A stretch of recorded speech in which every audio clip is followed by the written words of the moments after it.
محمد عربی نے فیصلہ درست نہیں کیا، فیصلہ ٹھیک نہیں کیا، لہذا آج میں اس فیصلے کو نہیں مانتا، یہ فیصلہ مجھے قابل قبول نہیں ہے، یہ منظور نہیں ہے۔ حضرت عبداللہ بن عباس اس روایت کو جب یہ نقل کر رہے تھے تو پھر وہ جو یہودی تھا اور منافق مسلمان دونوں اکٹھے ہو کر عدالت عمر میں آتے ہیں۔ عدالت فروقی میں جب پہنچتے ہیں، سارا مقدمہ حضرت عمر کی بارگاہ میں پیش کیا تو یہودی بولتا ہے کہ یہ جو مقدمہ اب تمہاری بارگاہ میں ہم نے عدالت میں پیش کیا ہے، یہ مقدمہ پہلے ہم نے تمہارے نبی کی بارگاہ میں بھی پیش کیا تھا اور تمہارے نبی نے فیصلہ میرے حق میں دے دیا تھا۔ کہا جب میرے رسول خدا نے محمد عربی نے فیصلہ تیرے حق میں دے دیا ہے پھر کیوں آئے ہو؟ کہا یہ جو تمہارا مسلمان ہے یہ رسول اللہ کے فیصلے کو مانتا ہی نہیں ہے، یہ نہیں مانتا، اور کہتا ہے کہ جو عمر فیصلہ کریں گے، جو عمر فیصلہ کریں گے وہی فیصلہ حق ہوگا۔ کہا ٹھیک ہے، تم میرے پاس آ چکے ہو، اب فیصلہ عمر ہی کرے گا۔ اندر گئے، اندر سے میان سے تلوار نکالی، باہر آئے، اس منافق مسلمان کی جو گردن تھی اس کو دھڑ سے جدا کر دیا اور فرمانے لگے اے دنیا والوں سن لو، جس شخص کو محمد عربی کا فیصلہ قبول نہیں ہے اس کا فیصلہ عمر بن خطاب کی تلوار ہی کیا کرتی ہے، اس کا فیصلہ عمر کی تلوار کرتی ہے۔ اور جہاں پر حضور علیہ السلام کی ناموس کا حوالہ ہے، جہاں پر حضور کی عزت کی بات ہے، جہاں پر حضور کی تحفظ ناموس رسالت کا مسئلہ ہے، تو رب بے پرواہ ہے، رب کو کسی کی حاجت نہیں ہے، رب محتاج نہیں ہے، رب بے پرواہ ہے، رب ابابیلوں سے ہاتھی مروانا جانتا ہے کہ جس وقت منگولوں نے پوری دنیا پر قبضہ کر لیا، حملہ کر دیا، تو پھر مسلمانوں پر عجیب حالات بن گئے۔ جب عجیب حالات بن گئے تو اس منگول بادشاہ جو تھا وہ عیسائی بن گیا، پھر اس نے ایک بڑا اجتماع کیا، اس اجتماع کے اندر اس نے ہمارے نبی محمد مصطفیٰ صلی اللہ علیہ وسلم کی کھلے عام توہین کرنا شروع کر دی۔ اس پورے اجتماع کے اندر، پورے مجمع کے اندر حضور کا ایک غلام نہیں تھا، کوئی بھی ختم نبوت کا مجاہد نہیں تھا، کوئی بھی رضوی دیوانہ نہیں تھا، کوئی بھی لبیک یا رسول اللہ کا نعرہ لگانے والا نہیں تھا۔ جب وہ شریعت رسول اللہ کی گستاخی کر رہا تھا، معاذ اللہ سب و شتم کر رہا تھا، تو ساتھ ہی بندھا ہوا ایک کتا تھا، جب اس نے سنا کہ یہ امام الانبیاء کی شان میں بھونک رہا ہے تو لوگوں نے کہا کہ تو نے مسلمانوں کے نبی کی شان میں بکواس کی ہے، اب یہ کتا بول تو نہیں سکتا لیکن اپنے انداز کے اندر اپنی عقیدت کا اظہار کر رہا ہے۔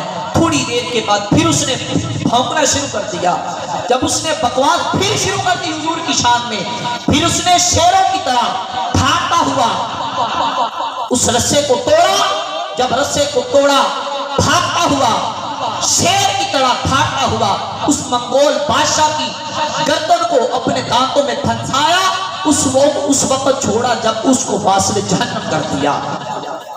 جہاں پر حضور کی عزت کا مسئلہ ہے اور جہاں پر حضور کی تحفظ ناموس رسالت کا مسئلہ ہے تو جانور بھی جانتے ہیں، فرشتے بھی جانتے ہیں کہ حضور کی عزت کیا ہے۔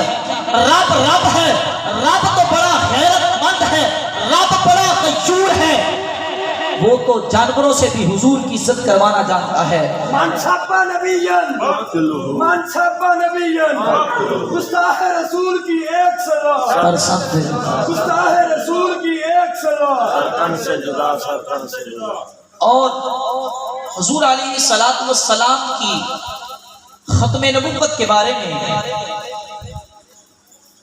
جس طرح آج محکمہ پولیس کی طرف سے اصول یہ ہے کہ اگر آپ موٹر وے پہ جا رہے ہیں تو وہاں پر اگر آپ کا اشارہ ٹوٹا ہوا ہے تو وہ آپ کا چلان کر دیں گے، اس لیے کہ محکمہ پولیس کی طرف سے وہ ٹوٹا ہوا اشارہ لاگو نہیں ہے۔ اگر دنیا کی گاڑیوں کے اندر ٹوٹا ہوا اشارہ نہیں آ سکتا تو ختم نبوت کی لسٹ پر کالا نبی کیسے آ سکتا ہے؟ کالا نبی کیسے آ سکتا ہے؟ تو جہاں پر حضور کی تحفظ نبوت رسالت کا مسئلہ ہے، اور آج ہر گلی کے اندر حضور کی ختم نبوت کے دیوانے ختم نبوت کے نعرے لگا رہے ہیں، اور یہ دن بدن قریہ بقریہ بستی بستی یہ نعرہ جو ہے عروج بلندی پکڑ رہا ہے۔ کیوں؟ اس لیے کہ رب نے وعدہ فرمایا ہے وَلَلْآخِرَةُ خَيْرٌ لَكَ مِنَ الْأُولَىٰ، اے محبوب جس طرح قیامت قریب آتی جائے گی تیرے نام کی عظمت بڑھتی جائے گی، تیرے نام کی عظمت بڑھتی جائے گی۔ تو جس طرح یہ آگے دن بڑھتے جا رہے ہیں، لبیک یا رسول اللہ کی صدائیں بلند ہوتی جا رہی ہیں۔ اب لبیک یا رسول اللہ ہے کیا؟ جب غزوہ حنین کا موقع تھا، میرے آقا کریم اپنے صحابہ کی جماعت کے ہمراہ غزوہ حنین کی طرف جا رہے تھے، تو جو کفار تھے انہوں نے اپنے رستے کے اندر ایک درے پر اپنے تیر کمان جو تھے وہ پہاڑوں کے اندر چھپا دیے، اور صحابہ کی جو جماعت ہے تو حضور کے پیچھے پیچھے جہاد کی طرف جا رہی ہے، لڑائی کے لیے جا رہی ہے۔ اب اچانک کافروں نے مسلمانوں پہ حملہ کر دیا۔ جب اچانک کافروں نے مسلمانوں پہ حملہ کر دیا تو عجیب ماحول بن گیا، شور مچ گیا، بھگدڑ مچ گئی، سارے بھاگ رہے تھے۔ راوی بیان کرتا ہے جب سارے بھاگ رہے تھے، میرے آقا کریم علیہ السلام نے شہادت کی انگلی کو آسمان کی طرف بلند کرتے ہوئے کہا یا معشر الانصار، اے گروہ انصار۔ صحابہ کا جو انداز تھا جو صحابہ نے آگے سے جواب دیا ہے وہ جواب کیا ہے؟ صحابہ کہتے ہیں لبیکا لبیکا نحنو بینک مع یا رسول اللہ صلی اللہ علیہ وسلم، اے اللہ کے رسول آپ گھبرائیے مت، ہم آپ کو خوشخبری دیتے ہیں، آپ کے صحابہ آپ کے سامنے آپ کے لیے آپ کے نام پر جان دینے کے لیے لمحہ بھر میں کھڑے۔ تو جب یہ صحابہ نے کہا کہ ہم آپ کے ساتھ کھڑے ہیں، حضور نے گھوڑے کو گیڑ لگائی، آگے چلے۔ پھر حضور نے سیدھی طرف دیکھا، آگے بڑھے، پھر کہا یا معشر الانصار، اے گروہ انصار۔ صحابہ نے پھر کہا لبیک لبیک نحنو معک یا رسول اللہ، اے اللہ کے رسول۔ سارے صحابہ کی جماعت آپ کے کندھے کے ساتھ شانہ بشانہ کھڑی ہے۔ پھر جب یہ پھر کہا، میرے آقا کریم علیہ السلام نے فرمایا، روایات میں آتا ہے کہ جب صحابہ نے اپنے گھوڑوں کو اپنے اونٹوں کو واپس موڑا، کسی صحابی کا اونٹ سرکش ہو جاتا، جب وہ سرکشی اختیار کرتا واپس نہیں مڑتا تھا تو صحابہ نے اپنی سواریوں کو چھوڑ دیا، چھلانگ لگا کر حضور کے قدموں میں آئے اور کہنے لگے لبیک یا رسول اللہ، لبیک یا رسول اللہ، لبیک یا رسول اللہ۔ تو یہ نعرہ لبیک یا رسول اللہ یہ مولویوں کا نہیں بلکہ صحابہ نے حضور کے سامنے لگایا ہے، یہ صحابہ کا نعرہ ہے، حضور کے سامنے لگا ہے۔ اور جس طرح حضرت عمر بن خطاب رضی اللہ تعالی عنہ نے کفر کی آنکھوں میں صدیاں پہلے کفر کے ایوانوں میں جا کر ان کی آنکھوں میں آنکھیں ڈال کر ان کے سینوں پر پاؤں رکھ کر ان کو ختم کر دیا ہے، ان کو واصل جہنم کر دیا ہے، ان کی سنت پہ عمل کرتے ہوئے، ان کے اصول پہ عمل کرتے ہوئے، ان کے قانون پہ عمل کرتے ہوئے آج وہی مشن لے کر سعد حسین رضوی چل رہے ہیں اور ہم ان کے پیچھے شانہ بشانہ چل رہے ہیں۔ اللہ رب کائنات اس جماعت کو دن دگنی رات دگنی ترقی عطا فرمائے۔ اور آپ دیکھیں گے کہ جس طرح یہ جو آگے آگے ماحول بن رہا ہے، یہ جماعت جو ہے تحریک لبیک یا رسول اللہ صلی اللہ علیہ وسلم ان قریب بڑھتی جائے گی، اس لیے کہ یہ خود نہیں نکلے، ان کو نکالا گیا ہے، یہ حضور کے نام پہ نکلے ہیں، حضور کے دین کے لیے نکلے ہیں۔ اور ان کا ایک مجاہد جس کا نام عمر بن خطاب ہے، اور اس کی عدالت حکمرانی کیا تھی، وہ کیسا حکمران تھا۔ آج بھی ریاست مدینہ کا نعرہ لگایا جاتا ہے، اچھی بات ہے، نعرہ لگانا چاہیے، لیکن اس نعرے کا مقصد کیا ہے؟ آئیے اس نعرے کی حقیقت جانتے ہیں کہ اس نعرے کا مقصد کیا ہے، کہ ریاست مدینہ کا مقصد کیا ہونا چاہیے، اس کے پیچھے کیا سوچ ہونی چاہیے، کیا فکر ہونی چاہیے۔ حضرت عمر رضی اللہ تعالی عنہ ایک وادی سے گزرتے ہیں، روتے ہیں۔ ایک بندے نے کہا، ایک آدمی نے کہا، اے عمر بن خطاب کیوں رو رہے ہو؟ رونے کی وجہ کیا ہے؟ کہا ایک دن وہ تھا کہ یہاں سے گزرا تو میرے باپ نے مجھے وہ پرانا جو دن تھا وہ یاد آ رہا ہے. کہا وہ دن کون سا تھا؟ تو حضرت عمر بن خطاب فرماتے ہیں کہ ایک لمحہ وہ تھا، جگہ یہی ہے، لمحہ کوئی اور تھا کہ میرے باپ خطاب نے مجھے 5 اونٹ دیے تھے اور میرے باپ نے کہا تھا اے عمر بن خطاب، اے میرے لخت جگر، ان 5 اونٹوں کو لائن میں سیدھا کھڑا کرو.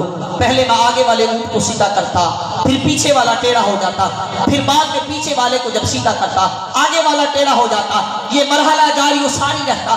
جب دونوں سیدھے ہو جاتے آگے والا بھی سیدھا ہو جاتا، پیچھے والا بھی سیدھا ہو جاتا، پھر درمیان والا ٹیڑھا ہو جاتا. پھر الغرض میرے باپ نے مجھے مارا کہ اے عمر بن خطاب، تم ایک عربی کے بیٹے ہو، عرب کے بیٹے ہو کر 5 اونٹ لائن میں کھڑے نہیں کر سکتے. کل کیا کرو گے؟ کل کیا کرو گے؟ امت کا کیا کام کرو گے؟ جب یہ سنا تو پھر اس وادی کے قریب سے گزرتے ہیں. کہا اے بندہ خدا، میں اس لیے رو رہا ہوں، ایک وقت وہ تھا عمر بن خطاب پہ کہ جب میرے باپ نے 5 اونٹ دیے تھے وہ لائن میں سیدھے نہیں کھڑا کر سکتا تھا. آج 23 لاکھ مربع میل پہ میری حکمرانی ہے، میری سلطنت ہے، میری بادشاہت ہے. 23 لاکھ مربع میل کی حکمرانی پر شرق سے لے کر غرب تک، غرب سے لے کر جنوب تک، جنوب سے لے کر شمال تک 23 لاکھ مربع میل پر ایک لائن میں جانور بھی کھڑے ہیں، انسان بھی رب نے کھڑے کر دیے ہیں. ایک وقت وہ تھا کہ 5 اونٹ کھڑے نہیں کر سکتا تھا. آج محمد عربی کے جوڑوں کا صدقہ رب نے ایسا عطا فرمایا ہے کہ پوری سلطنت پر انسان بھی لائن میں کھڑے ہیں. رب نے جانوروں کو بھی سیدھی لائن میں کھڑا عطا فرما دیا ہے.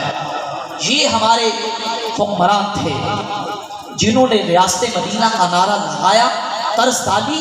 وہ تو فرمایا کرتے تھے اگر دریائے دجلہ کے کنارے بکری یا ایک بچہ بھی پیاسا مر گیا کل قیامت کے دن مجھ سے پوچھا جائے گا.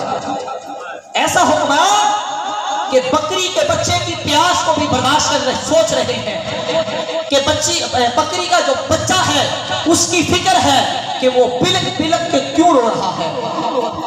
ایسا حکمران جب ہو تو پھر بیٹیاں بھی عزت والی ہوا کرتی ہیں. یہ نہیں ہوتا کہ سائیکل بائی پاس کے اوپر لوگوں کو زندہ گولیاں مار کر چلا دیا جائے، ان کو شہید کر دیا جائے، اور ختم نبوت کے مجاہدین پر زندہ گولیاں مار کر ان کو شہید کر دیا جائے. ایسا کون سا اصول ہے، ایسا کون سا قاعدہ ہے کہ جس کے اندر یہ لکھا ہو کہ بندہ اپنے دین کی دعوت دے رہا ہو، اپنے مذہب کی دعوت دے رہا ہو، اپنے اسلام کی دعوت دے رہا ہو اور ان کے سامنے سے سیدھی گولیاں ماری جائیں؟ اب دیکھو تمہارے ساتھ یہ عرش کا رحمان کرتا کیا ہے، رب کرتا کیا ہے. اس سے بڑی کیا سزا ہے کہ اس ملک کا حکمران ہو وہ بیٹی کو جیل میں لے کے جائے. کیسی حکمرانی تھی، بادشاہ تھا، وزیر اعظم تھا کہ جب جیل میں گیا تو بیٹی کو جیل میں لے کے جا رہا ہے. ایک وقت وہ تھا کہ پوری دنیا کا بادشاہ تھا، پوری دنیا اس کے اشاروں پہ ناچتی تھی، لیکن جب رب نے ذلت کا طوق اس کے گلے میں ڈالا ہے تو بیٹی کو جیل میں ساتھ لے کے جا رہا ہے. تو عزت جو ہے وہ حضور کے دین میں ہے، عزت اسلام میں ہے. جو بندہ اسلام کے رستے پہ نکلتا ہے اللہ اس کو عزت عطا فرماتا ہے. تو اس تحریک کے ساتھ ختم نبوت کا کام کریں انشاءاللہ. جو بندہ اس تحریک کے ساتھ شانہ بشانہ کھڑا رہے گا، رب نے فرمایا فَإِنَّ مَعَ الْعُسْرِ يُسْرًا إِنَّ مَعَ الْعُسْرِ يُسْرًا. ہر مشکل کے بعد آسانی ہے، ہر مشکل کے بعد آسانی ہے. آج پریشانی ہے، ایک وقت آئے گا یزیدی حکومت ختم ہو جائے گی، پھر حضور کے دین کا جھنڈا بلند کر دیا جائے گا. حضور کا دین جو ہے وہ بلند ہوگا. پھر یہ نعرہ لگے گا آیا آیا آیا آیا، چھایا چھایا، آیا آیا. اب جتنی آپ اپنے آقا سے محبت کرتے ہیں اتنی محبت کے ساتھ ایک نعرہ لگائیں. ہم بیان کو ختم کرتے ہیں. اپنی پوری چھاتی کا زور لگانا ہے کہ جتنی آپ آقا سے محبت کرتے ہیں. اب جس کے سینے میں عشق مصطفیٰ ہے اتنی محبت کے ساتھ نعرہ لگانا ہے تاجدار ختم نبوت. یہ لبیک سے پہلے حضرت علی المرتضیٰ پہاڑوں میں جا رہے تھے، ساتھ میں میرے آقا کریم تھے. مولا کائنات فرماتے ہیں کہ جب میں پہاڑ کے قریب سے گزرتا تو پہاڑ بھی کر کہتے تھے لبیک یا رسول اللہ، پہاڑ بھی گواہی دیتے تھے لبیک یا رسول اللہ۔ اور اس سے پہلے میرے آقا نے فرمایا، حضرت عبداللہ بن عباس کہتے ہیں جب قیامت کا دن ہوگا رب کے گھر خانہ کعبہ کو مزین کر کے آراستہ کر کے سجا کر کے میرے روزے پہ لایا جائے گا، تو جب رب کا گھر خانہ کعبہ بیت اللہ حضور کے روزے پہ حاضر ہوگا تو کہے گا کیا پکا کر کہے گا فتقول السلام علیک یا رسول اللہ، تو ہر چیز یا رسول اللہ کا نعرہ لگائے گی، آپ بھی محبت کے ساتھ کہیں لبیک لبیک یا رسول اللہ، لبیک لبیک یا رسول اللہ، تاجدار ختم نبوت۔ اللہ رب العزت کی بارگاہ میں دعا ہے کہ ہم سب کو حضور علیہ الصلوۃ والسلام کی عزت پر پہرا دینے کی توفیق عطا فرمائے، آمین بجاہ النبی الامین صلی اللہ علیہ وسلم۔